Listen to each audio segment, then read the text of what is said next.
Welcome to the Existential Empath Podcast. My name is Tanya, and I am an intuitive empath. My intention is to share valuable tips, tools, and techniques that I have learned so you can tap into your own inner healer naturally and intuitively. Welcome back, everyone. Today I have guest Crystal Anne Compton. Crystal is a spiritual teacher, intuitive channel, and founder of the Light Shine Lab, an online community dedicated to spiritual learning and conscious exploration. She served as an intuitive reader for more than 2 decades before shifting her focus toward teaching and coaching others on how to open their intuitive abilities to live dynamic and spiritual lives. Welcome, Crystal. It's a pleasure to have you on the show today. Thank you so much. I'm excited to be here and get into all the things. I know. So you and we're going to talk about manifesting 101, using your intuitive abilities to attract what you desire. And so, Crystal, you and I have always been connected to the spirit world. I've been following you for a while on your Instagram page and learning a lot about you. And as children, we could sense energy. We could see colors and shapes. We could talk to animals and trees. And we have a deep inner knowing about people, places, and things. And so I'd like to start off with this topic because it's going to be the foundation of the show today, tuning into our intuitive abilities to be able to create and manifest things into our lives. And so, Crystal, for those out there who didn't grow up with strong intuitive abilities, or they lost them like you and I both, how can one manifest their own unique spiritual abilities and talents?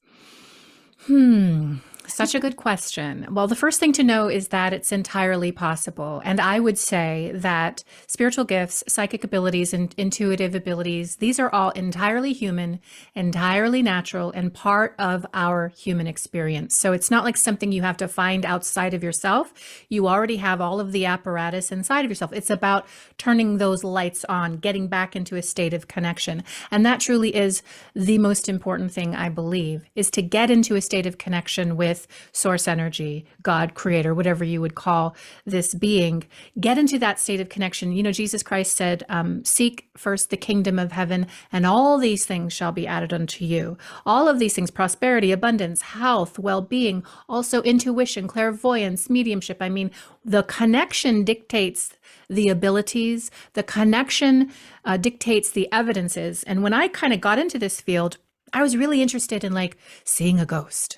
You know, again, or I think that's the first thing we want to do, right? Right. We're kind of chasing the bells and whistles of the paranormal and spirit world. The interesting thing is if we focus instead on our connection through, say, meditation and prayer and vibration modification and study and fellowship, and we really develop that channel to spirit, all of those things just start naturally popping up in your life. And you're not as gagged about it when it happens. You're like, oh, this is just part and parcel with the connection. So that is my bit of advice. Focus on connecting to source energy in whatever way that happens for you. And then the lights just start coming on in the house. Absolutely. And I think it's that, you know, we are kind of programmed to, if we see it, we'll believe it versus if we believe it, we'll see it. And that's a key when it comes to creating and manifesting things into our lives. And so, Crystal, what are some things that may block that connection from source, from creator, from God, that we are, you know, we're like, oh, we're trying to tune into our intuition, but I feel a little disconnected. What are some things that could be disconnecting us? Well, the main thing is, and it shows up in a lot of different ways, is a fundamental misidentification of self and not knowing who you truly are. See, the inherent structure of this reality that we live in, this matrix, this Maya, this 3D reality, is to disempower us so that we give away our energy to what's showing up on the screen of our life and live in perpetual states of reaction as opposed to intention. And so the problem is that most people don't see themselves as creators or manifestors or necessarily powerful, but I mean, extrapolate from there, beautiful, worth loving, valuable, able to make money and prosper. Most people have an inherent misunderstanding of what they're actually capable of because they don't see themselves as they truly are. So whenever I'm working with someone, we always start right there at the foundation. You were created intelligently. God had a plan for you. You came into this world in the image of the creator that made you with all of that functional spiritual DNA, meaning you came here to create too, and you have everything within you to do exactly that. But you have to believe it's possible. If you do not believe it's possible of yourself, you will only ever create according to how you feel yourself to be. Catch that, because that's the key. You only ever create according to who you feel yourself to be. So if you feel yourself to be a victim, if you feel yourself to be unlucky, if you feel yourself to be poor, but you're still working that vision board, right? You're still running your affirmations, you're still journaling, but inherently you feel yourself to be lacking, you will only ever create that. So it's about fixing your concept of self first, and then setting about to intentionally manifest what you want. Absolutely. And that is so powerful. I know my clairsentience is one of my strongest abilities. And so I have a difficult time visualizing sometimes, but I know I'm creating and manifesting things based off of how I feel. And, and we're going to dive into that a little bit, how to, how to work with our intuitive abilities, which ones are stronger and which ones aren't. So, but I first want to start off, Crystal, with what are the basic concepts of manifestation? Because this is Manifesting 101. I wanted to really start from a very general standpoint for those out there who, there's many out there like you and I who've been doing this for a long time. And then there's some out there who are like, I'm kind of new to this. I'm kind of skeptical. How do people start off with, number one, like you said, realizing that we're divine creator beings, but what's the next step after that? I think it's important to have an understanding of the mechanics of manifestation. And I personally subscribe to the Neville Goddard school of thought around this. And he wrote a beautiful book. It's like 33 pages called Feeling is the Secret. And that is the secret. But it is actually a 3-part system. The first part is you have to have a vision. You have to have something that you want to manifest. I mean, how can you take anybody with you if you don't know where you're going? Like, how can you be a leader? How can you build a business unless you have that vision for yourself? The Bible says the people perish for a lack of vision. So developing that with the conscious mind, which allows us to envision or to image. And then understanding that it's this other part of you, which Neville Goddard calls the subconscious, or the womb, the female aspect of who we are, that is ever creating, gestating, creating, and manifesting on your behalf. But the subconscious only ever manifests according to how you feel yourself to be. Feeling is the secret. And so it's not enough to have a plan. You have to feel yourself as already being that. If you can do the first thing, if you can do the last thing first, Neville Goddard calls this the end. If you can live in the end of the outcome, the ultimate thing that you want now, in the beginning, you hasten it to you, you manifest it very quickly. The subconscious, that part of you, that magical being that you are, that will create it on your behalf, only ever takes its marching orders from your feeling of self. Those are the 3 parts: the male or the conscious, the imager, the vision; the subconscious, the animator, the creator; and the feeling that ties those 2 together. That's the mechanics. That's all it is. The hardest part, I hate to say hard, but the thing that we need to attune to is our concept of self, our feeling of self. And have you ever noticed, like, one day you wake up, your hair's fly, you look good today. Oh, these jeans are great. You go outside, you feel so good about yourself. You go to the coffee shop and everybody wants to talk to you. Or like things just start to happen in a synchronistic way. You feel good and good things happen in accordance to that. That is a hint to how everything works.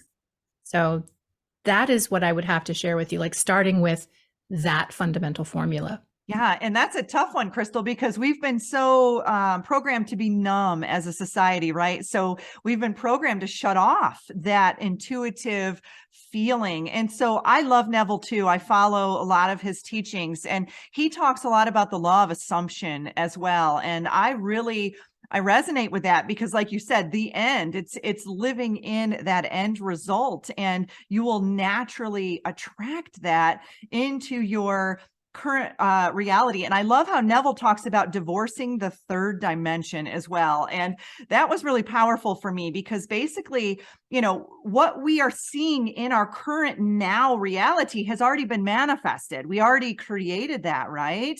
And so we need to separate, divorce, disconnect from our sight of what we're seeing, our feelings of what we're seeing in that third dimensional now reality, and moving forward, right? But in that now moment. So that's where it gets a little tricky, because you're like, okay, there's a now moment, every now moment, right? Right. There's a lot of now moments. Like we're in the future right now, because from the first now moment. And so let's talk a little bit about that, because I think, I wanted us to go through an example, where we could work our way through it for people to have a deeper understanding of, how to attract something in their lives. And I always like to use money, because I know that's a very simple top. Well, it's not simple to attract for some, but it's an area that most people are like, oh, I wish I had more of that. And I want to dive into that and kind of break it down specifically with Neville's guidelines and move through that. And so, but I think it's important for us to start off with, what is money? Because not everybody has an understanding of what money is. And Crystal, you did some posts on this, and I was like, yes. And so can you talk a little bit about what money is? Sure. But before I do, I just have to co-sign what you said, because Neville talked a lot about how the screen of your life, everything showing up on the screen of your life, we often misunderstand and take that to be the cause of how we feel about ourselves. Oh, because there's a war in another country, I feel scared. Oh, because my husband cheated on me, I feel devalued. We tend to miss the fact that that's actually the effect of how we feel about ourselves and our inner world. It starts with us. How you feel right now is how you are going to create tomorrow, period, point blank. So I just have to absolutely agree. And divorcing yourself from what's showing up in the senses, and training yourself to pivot instead towards what you are creating. Ooh, this is such good stuff. So this is such a rich topic, because it's like, if you're waking up every day looking at your bank account and you're like, oh, I only see $1,000 in there, you have to divorce yourself from that reality. And let's talk about this. And I love just talking about money, because I know this is a touchy spot for some people. So let's dive into it. It is. And it's really stigmatized. And I think a lot of that is because so many of us had improper demonstrations of money. And I would be the first to raise my hand to that. I'm still dealing with issues of money that were programmed into me by my parents, who went through stages of poverty. There were times in my life, Tanya, when I didn't have running water, I didn't have electricity, we didn't have food to eat in the outer islands of Hawaii. We were poor. Okay, poor. And also the mindset that would come along with that, with my parents who kept us in the state of poverty, and my mom who just believed that's what she deserved. I saw all of that. And as children, we're sponges. We're just taking all of this in. I also heard the way they talked about money, not having it, and also the people that did. And so I carried that with me into my adulthood. And this is the stuff that I'm constantly noticing, right? When I'm reacting to something, I'm noticing, right, how I'm feeling about that, and then working on clearing. But money is just energy. It's neutral. It's not good or bad or indifferent. It is a tool to help you have your incarnated experience. And the thing about tools is tools serve us. They serve the master. The master never serves the tool. And so many of us have this kind of perverted backwards relationship with money. We fear it. We are lustful for it. We give it more energy and identification than it actually deserves. It is just energy here to serve us, and we can attract it and repel it according to how we feel about it. So we got to get right initially with our relationship with money. Money so often tells us something about ourselves, who we are. If your bank account is in the negative, we're going to have to fix that. But it's telling you something about who you are and who you believe yourself to be. So first, you got to take the message of money and how it's showing up in your life right now. And I have a really good tip for this, if I can share it with you. Please. I forget where I learned this. This was years ago. Somebody recommended taking a piece of paper and a pen and just writing the number 8 on the paper, and then ripping the paper out, folding it up, and placing it in your wallet. Now, numerologically speaking, the number 8 is the number of harvest. It's the Midas touch number. It's money, honey, money, money, money. And so the energy of that number goes into your wallet. And if you have a healthy relationship with money, if you don't have a lot of distortion like so many of us do, you will find, and I'm promising you this works. I don't know why it works, it just I'm does. doing it.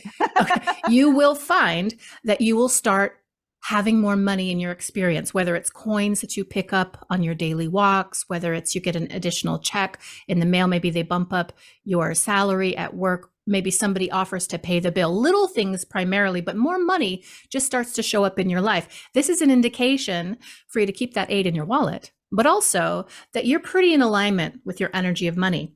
However, if you're not, and you put that 8 in your wallet, you will find that things start to go wrong with money. Now, not on a huge scale. And when I did this, I thought for sure, because I knew what manifestation was, I knew how to do all these things. I was an intuitive. I thought for sure I'd start picking up those coins on my daily walks. Nope. Within the first day, I forgot my wallet when I was going somewhere. That was annoying. Second day, I left my card in the ATM machine. I had to order a new card. Oh, no. Third day, like just these annoying problems started happening with money, and I didn't get some money that I was expecting to get. And because I've trained myself to notice synchronicities, patterns in my life, I said, oh my gosh, I've got some wonky energy around money. So I took that 8 out immediately. And then I started doing the work around my relationship, what are my programs around money? And I brought that into attunement with who I truly am. Then I put that 8 back in. I started finding those coins on my walk. So try that, because again, I don't know why, but it works.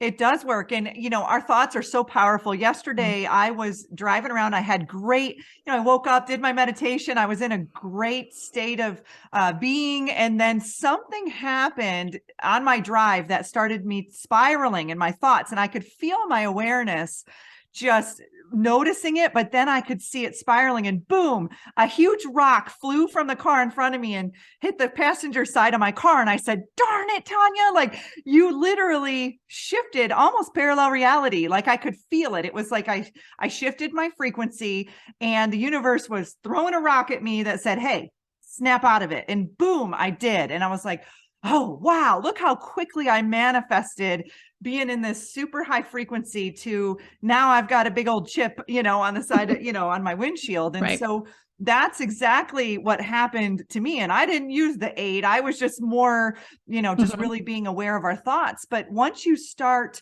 practicing these techniques, be very aware of what's going on in your reality. Use your intuitive abilities. I think it's important for us to figure out which of our abilities are stronger than others. I know that's really key, and we can work on those too. We can work on them so they're all really strong. But for you obviously were tuning into the synchronicities, like, I'm seeing a shift here. And because if you start to work unconsciously, when you try these tools and techniques, you're going to just get frustrated, and then you're going to lower your vibration. And so it's so important to tune into that. And I just wanted to make that point, because that's why we use our intuitive abilities. It's like, we're being communicated with, but we can shift this at any Absolutely. time. Yes. And I want to say that life is always, ever, moment to moment, showing you exactly who you are and what you believe. Every moment, through circumstances, conditions, people's opportunities, networks, all of these things that are happening in your life are ever showing you exactly what you believe to be true. So by throwing that 8 in my wallet, but feeling still good about myself, still feeling connected, but noticing immediately what the world was showing me, I was able to take the invitation of that, right? And follow the thread, go back into my childhood, figure it out, bring the light, heal it, and then attune myself. But the problem is, most of us just, we're habituated to living in reaction. And again, this misidentification of the outside being the cause when it is the effect. You are the creator of your reality, truly. And you know what? That's uncomfortable, Tanya, because a lot of people, that requires radical responsibility to understand that you're creating your experience right now. Yes, that doesn't mean that what happened to you in your past was fair. And a lot of us have had trauma and even abuse. And it's not like we called that into being or that we deserved that. But here right now, and as it concerns your tomorrow, you are the one that is creating that. And if you don't like what is showing up, it's only you that can change that. And when you expand that out to the collective of all of us here, and Neville would say, everything is just me pushed out, right? We are all one. It's all, we're all together in this. Like, look what we are collectively creating. And so each and every one of us has to shift our inner world, our inner concept of self to change what's happening in the world. Only we can do it. But that's a lot, right? It is a lot. It is a lot, but you know what? One little light can create a lot of, a lot of light. So it's just each turning on our little light and saying, okay, I get it. I get it. I'm not focusing. I mean, I'm not even focusing on what's going on in the world. I don't even know. I'm in my own reality. I'm in my own creation, and it's delicious. It's fun. I get excited every day to see, okay, what's going to happen today? How am I going to, interact with my universe, with my multiverse, right? And so that's what's so fun about it. And so, Crystal, I want to talk about how we can use our intuitive abilities to create and attract, because I know, just my experience is, like I said, I know Neville does a lot of visualizing, and I'm like, ooh, why? And I'm working through it. I'm getting better. I really am getting better. And a lot of that is my belief systems, behind that. But I've been tuning into some of my other abilities, like my sense of hearing, clairaudience, and also my sense of feeling, my clairsentience. And I'm a really good manifester just using those senses. And so I want to talk about that. Some of us get hung up on the visualizations. For sure. And yeah. And there are other ways that we can create and we can bring things into our reality. So let's talk a little bit about that too. Sure. Well, I consider our emotions and also our abilities as just a kind of guidance system, a GPS system. And I believe spirit is always talking to us. I believe that the universe is conspiring for our highest success. I believe in angels. I believe in guides. I believe in ancestors. I believe they're always talking to me, but it's never a forceful kind of a demand, like, you better make this choice, Crystal. It's always like a tap, tap, tap. Hey, what about this? Or doesn't this feel good? Would you please notice that? And that's where I think our senses come into it, because if we're so cut off from our higher self, our intuitive self, we're not going to feel the taps on the shoulder. We're not going to really get the sense. And I don't think you need to be able to visualize to be super, super intuitive and psychic. I think, what is the percentage? Like, I don't know, it's like less than 10%, but a lot of the population cannot actually visualize. They just don't have the ability, but you don't need to. You can hold an image through how you feel within your body and also through your other senses. But once we believe first that we have the apparatus of all these gifts and abilities, each and every one of us do, once we believe that we're always being supported and guided, these taps on the shoulders, then we can train ourselves through our senses to pick up when they are guiding us or when we are being guided or moved in a direction. Unfortunately, so many of us are cut off from these sensations, especially in the body right now, because I feel like on the planet right now, we are being encouraged to disassociate from our body, from our authentic self, and instead to contribute like via projections and filters and, these false representations of who we are. So we're so disconnected to everything that we have because we're focusing on this outpictured reality. Am I going crazy? But do you know what I'm saying? I love this. This is exactly I feel like we're in the same frequency with this, because I have made a conscious effort to disconnect any and all things that are guiding me towards not feeling good or creating subconscious programs that are not in my highest and best good. And so I have been, which has been great, because it's like a roto-rooter, I've just been clearing out everything, but it's been making it easier for me to find clarity and to tap into those senses and abilities. So yeah, let's keep talking about this, because this is huge right now. A lot of us are like, squirrel, squirrel, squirrel, squirrel, where you're like, no, focus. What are you focused on? Because when it comes to manifesting, you've got to hold that focus, right? and then just release it, surrender to it, and just trust and know that it's coming. Right. Neville had that lecture called Order, Then Wait. And that's the part so many of us have a problem with. Like, we make our universal order, like, I want to order this man, I want to order this car. And then we are called to relax. What are you doing while you're waiting? Are you having fun? Are you enjoy? Is your vibration high? Or are you calling the waiter back saying, is it going to be medium rare? I asked for medium rare.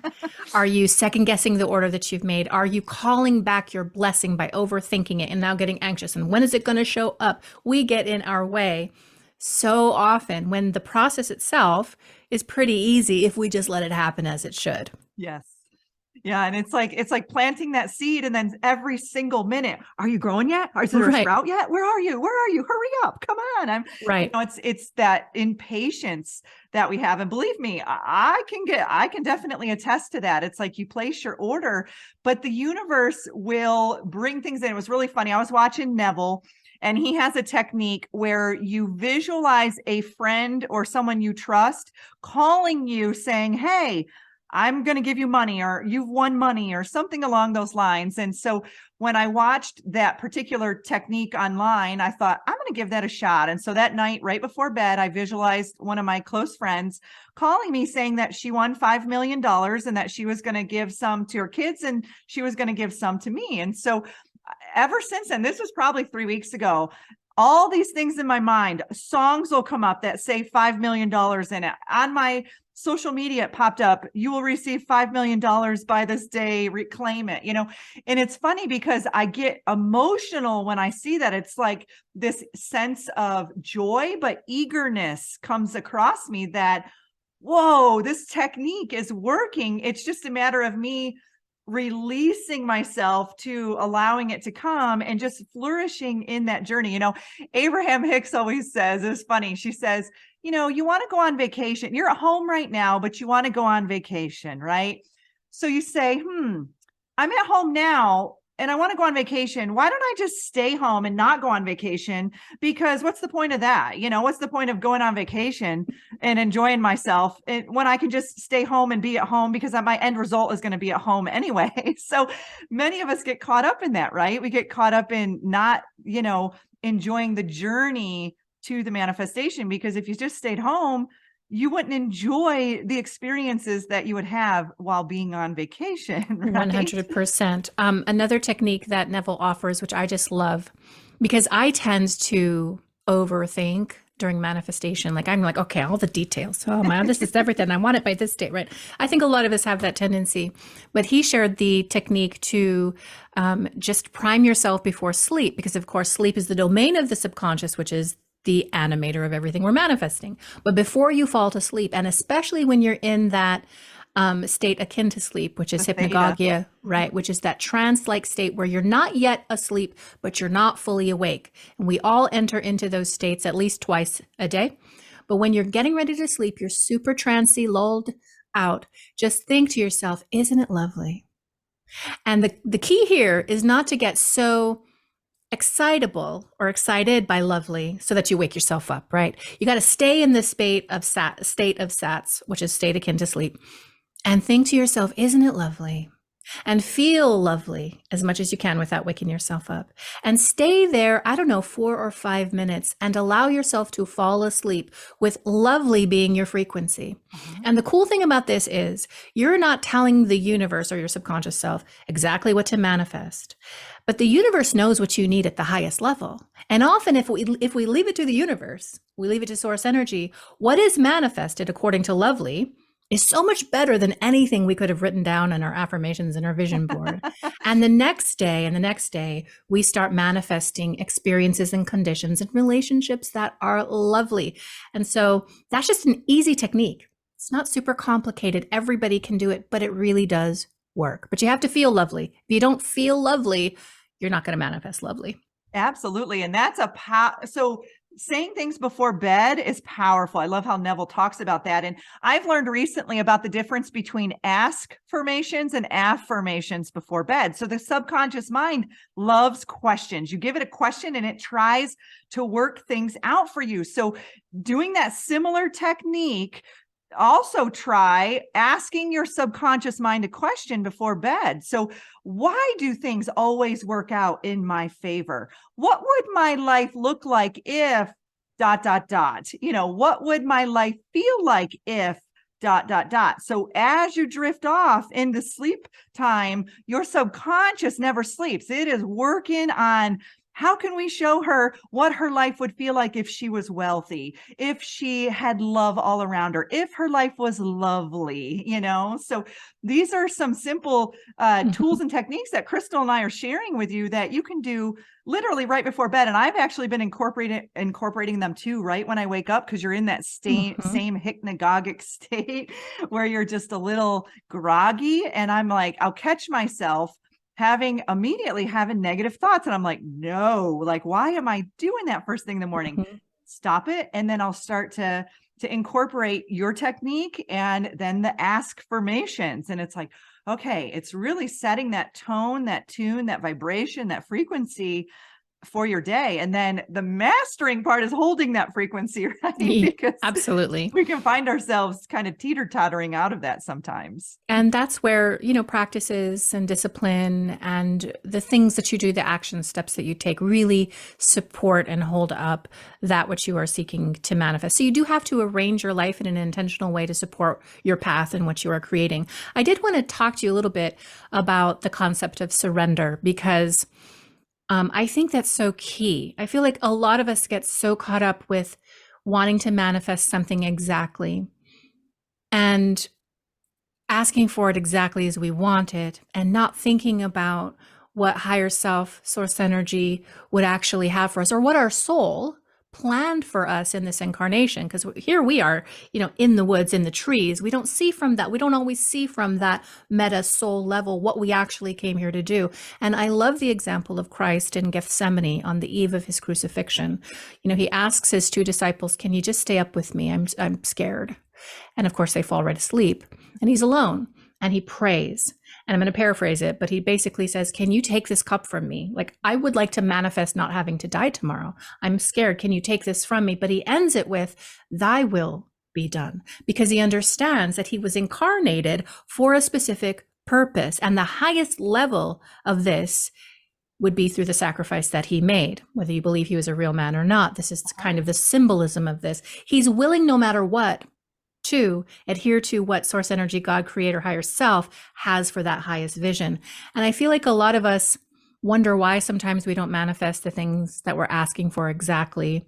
But sometimes, well, at most times, it's better that we don't, because there's a higher vision at play. And I personally, Tanya, am way more interested in connecting to that higher vision. Yes. And through my practices and through my study, like understanding and feeling myself more as the higher self or the created being. Mm-hmm. Because when I'm dwelling up there in this high frequency, honey, everything takes care of itself. I don't have to worry about a darn thing. It all happens for my benefit. And so I trust that above all else. Yes, it's so true. And, Jesus came to us to show us what we're capable of. And, we can walk on water if we believe we can walk on water. And Yes. I had a friend who was so dead set on, he was really studying Jesus and some of his abilities to manifest. And he's like, I am going to tune into this walking on water. And he was really putting forward, the intention of that.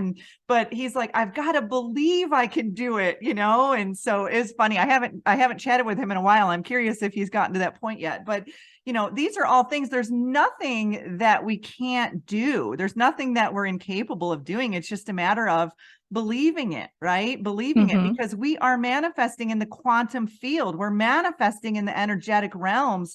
And then it's showing up in our physical reality, right? And so it's just, I think part of the mastering too is how fast, I know with me, it's like, how fast can I get things to manifest? But it's also like I used the analogy before with the vacation. I'm like, I guess I'm trying to push getting to the destination without enjoying the journey. And that's where many of us get stuck. And so just really relishing that deliciousness of, I'm just enjoying every piece of this, and for me, it's like getting up every day saying, how's the universe going to show me $5 million are coming into my physical reality, and so this is all so fun. And there's so many things that I think, there's so many techniques out there. And one bit of advice that I would share with people is pick one and work on one, because what happens is you pick all these, you can go Neville Goddard, Abraham Hicks. There's so many different teachers out there that teach law of attraction, law of assumption, all these different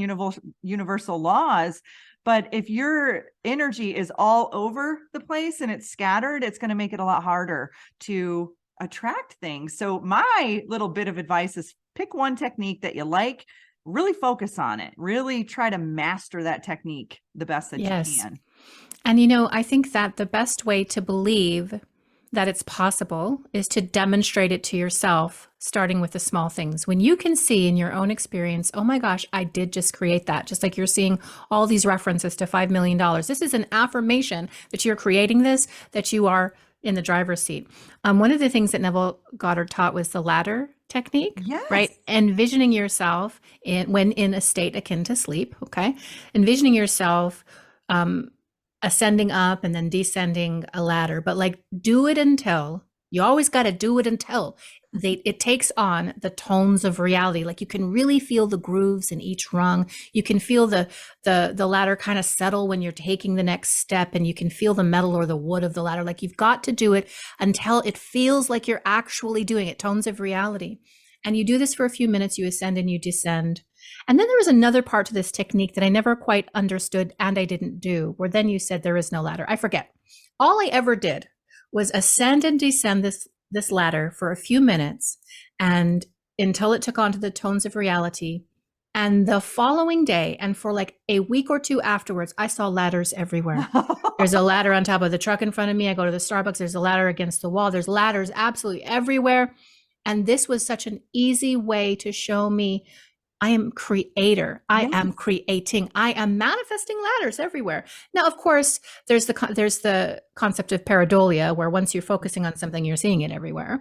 But I think it's a balance of this. I believe there are more ladders, and I believe I'm noticing it because I'm attuned to it. Now that I've proved that to myself, what else do I want to manifest? Yes. And we don't have to go super high. Maybe for you, your possibility does include 5 million. For a lot of people, it doesn't. But does it include $100? True. Like what feels possible? Test yourself until it doesn't feel possible. If it's $100, then you go to sleep and you just feel yourself. Tones of reality, people. You feel yourself counting the money. You're smelling the money. It's a beautiful $100 bill, 4 or 5 minutes. And then you'll begin to manifest that. And when you do that, well, all of a sudden more money's possible, right? Yes. All of a sudden I can get to $1,000 or $10,000. And this is how you can kind of stair step your way to incremental manifestation. But I would assert the most powerful way to manifest everything that your soul needs in this incarnation is to dwell in this soul space, in this higher frequency, to arrange your life so that you are always in this higher vibrational space to the best of your ability, and the universe takes care of the rest. Yes. And that is so powerful. And one thing too, I want to add to that is when you did the ladder, you did the ladder technique, and then the next day you were seeing ladders, don't have resistance. Like, where's my ladder? Where's my ladder? I don't see my ladder, right? You just need to let it go. You do your technique and then you literally surrender, let it go. And then you'll have experiences come in. I actually have a story about this. I was manifesting an SUV one time. This was years ago. And I was looking it up online. I was, picking out, I actually created it online and I was really visualizing it. And that I had been doing this for a couple weeks. And then that morning I went to the chiropractor and I felt really good. I felt literally physically in alignment, right? So energetically, I get on the expressway and I see one of those semis that has 6 or 8 vehicles on it. Well, it was all the vehicles that I was, that I had created. And so I almost flew off the road because I was like so excited. I'm like, it's coming. Like I could feel it. It was coming.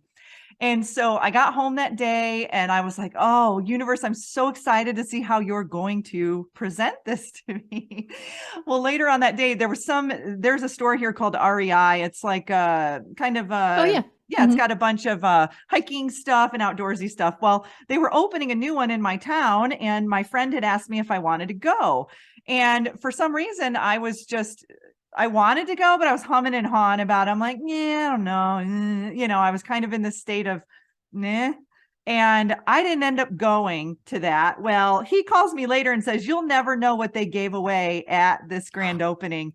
It was your SUV. And I'm like, I didn't follow the intuitive nudge. I didn't follow the invitation to go. I knew in my heart of hearts that was mine to win. I knew it.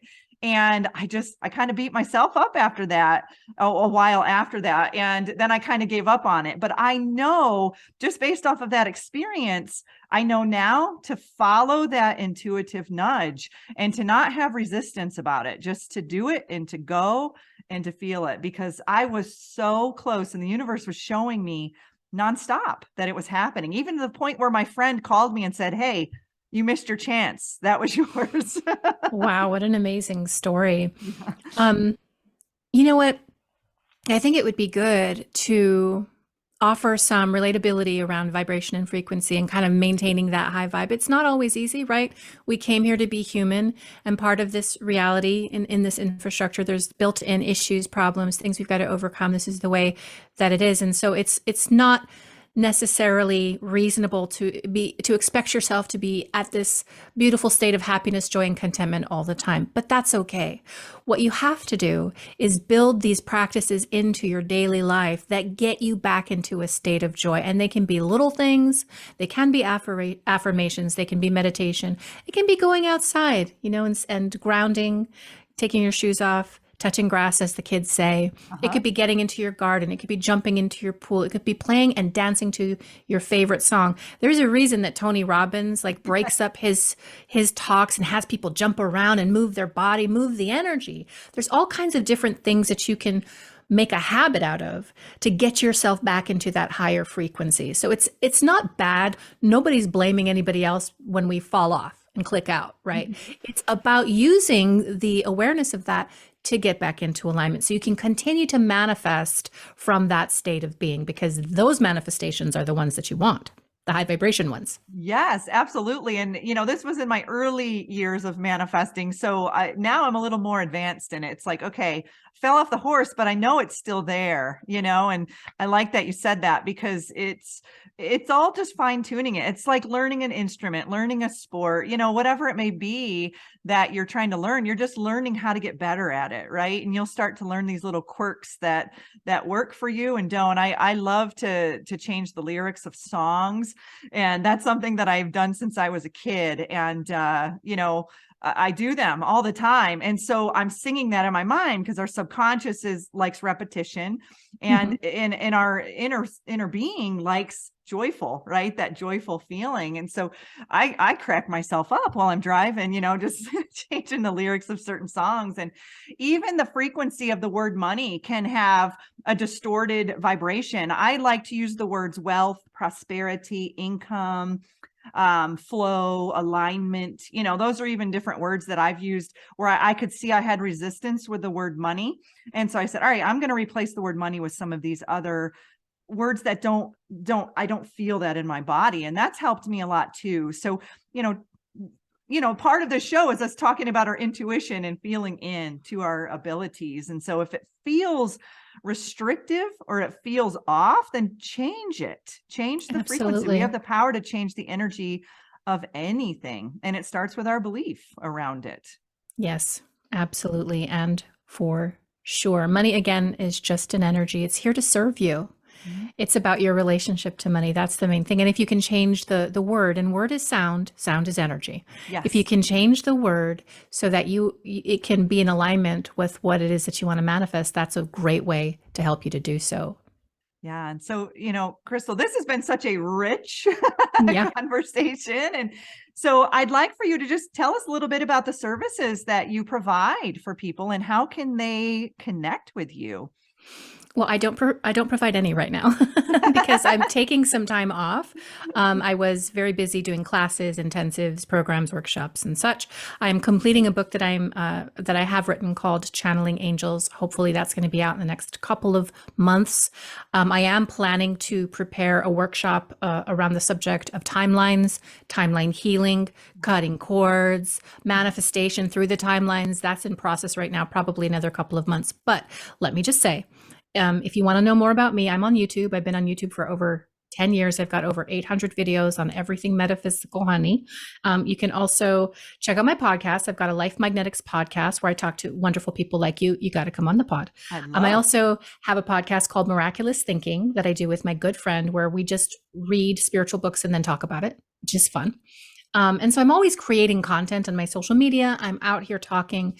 But for right now, I'm a little quiet with the services, but there's so much free stuff out there. So go and get you some. For sure. There is. And you're providing services through your YouTube channel and through your Instagram page and through all of the things. And I feel personally too, we don't have to be in a state of action and doing all of the time, right? And part of manifesting is understanding that usually when you attract it is when you're in a state of relaxation and in a state of flow and being, right? And so I do that. I get into these things where I've got to do this. I got to do the show. I got to do that. And then the days I'm like, I'm going to take a week off. It's like boom, boom, boom, boom, boom, boom. And I'm like, telling you, I've been doing this like consciously, like I'm just stepping back, just hanging out. We're just receiving for about 10 months, and the amount of like awesome people, projects, collaborations, just opportunities. I'm a human design generator. Do you know what you are? Yes, I'm a manifesting generator. I just had a Gail on the show a few weeks ago.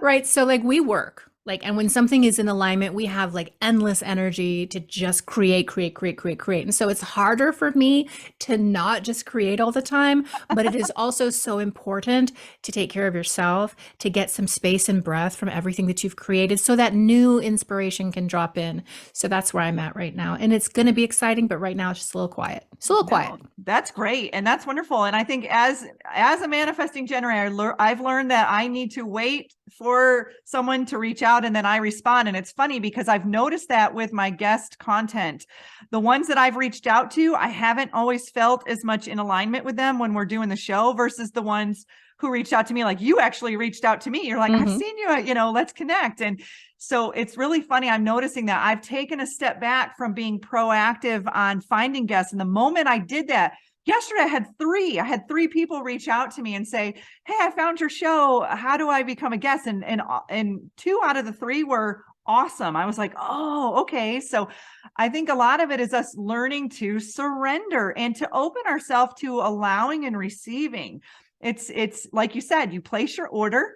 And then you don't sit there and hawk over the chef like, hey, what you doing? Where's my cheeseburger? You have the back of the kitchen and right. You have a cocktail, you talk to your good friend, you kiki, you laugh, you have a good time, you're high vibration in the interim, and then it comes and you're still creating in the interim. So it's all connected. Yes. If not, you're creating more in the interim. That's, and I think that's how our lives our divinity is supposed to be. It's supposed to be, we've got it all backwards that we have to do. But when we're in those states of being and we take inspired action is when you can get so much more out of that. So just learning those simple tools. And Crystal, this has been fun. I feel like we covered a lot of topics. I love that we pulled Neville into it because Neville's been new to me over the last year, and I've really been seeing some significant results from his guidance. And I've also been learning more about timeline shifting, parallel realities, and quantum shifting and all of that stuff. So I think that plays a role into it as well as just you start to learn like a ladder, you start to learn all these new techniques and then you can apply them to what best suits you. And so I really thank you for coming on the show. I was really looking forward to the show. We booked it about a month or so ago. And I'm like, I know that's going to be a fun show because I've been following your content for a while now. And I'm taking these little bits and pieces and applying them to what I'm learning too. And I think that's important, take what you've learned out of this and what resonates and apply it and then leave the rest behind, and move on. Oh, I had so much fun too. I mean, I could talk about manifestation and the magic of this world. And I really want people to get excited about what is possible and their infinite potential and their access to infinite resources. I want people to have a point of view shift to the fact that they're embodied and they're powerful. So this is my favorite subject. Thank you for having me, truly. It is. Thank you. And I look forward to your books coming out. Mahalo. Thank you. Thanks, Crystal. You deserve to navigate your life in alignment with health, happiness, and abundance. To learn more about the services that I provide, including Beyond Quantum Healing Hypnosis, EFT tapping, and the emotion code, visit my website at www.theexistentialempath.com.